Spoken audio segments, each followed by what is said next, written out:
notebook, 핸드폰, skinship, remote-con, healing, aircon, AS.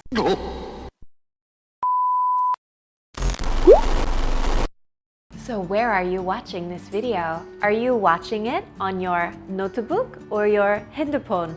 It kind of feels funny to say it, but maybe you know a notebook is actually a laptop because we put it on our lap, which is the upper part of our legs, also known as thighs.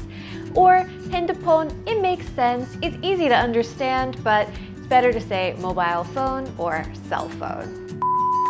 Though I have to admit, I love the word healing because I also feel, yes, I need to heal after all the stress of everyday life, right? But healing is usually for the doctor. If I have a disease or if I'm sick, I need some actual healing from the doctor. If you go to a pension for some healing, then actually you want to get away at a vacation home or kind of vacation apartment, camping. It depends on the type, but pension is not a word we use for these vacation homes. Another big one we have to cover is AS, also called after service. So why should we not call it after service? This one's hard to understand. Usually we call the care that you get on a product after purchasing. It's a warranty service, or just simply, I have to call customer service or the customer service center. So, what do you call this? In Korean, they're often called 물티슈, so many people try to say water tissue. Is this a water tissue? No. Most people like to call these wet wipes, or, because we primarily use them for babies, baby wipes.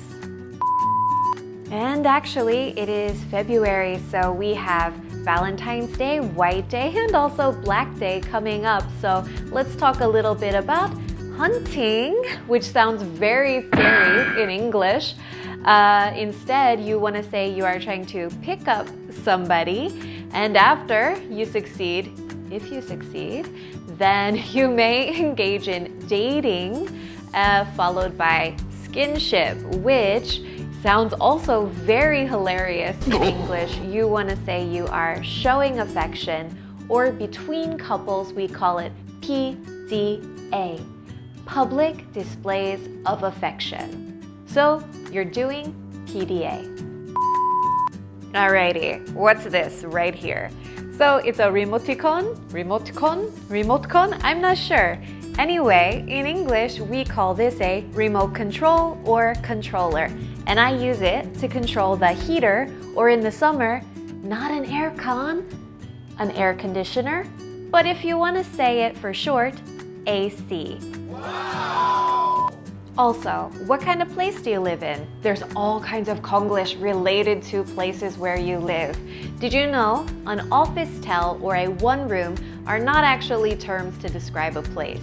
If you live in a one-room, it's actually called a studio or studio apartment. And if you live in an office-tel, if it has a 복층, also known as a loft, then you live in a loft-style apartment. And lastly, just a few about transportation. If you want to go somewhere, you may ride your autobike, which is actually motorcycle, or you ride a scooter, which is actually called a moped.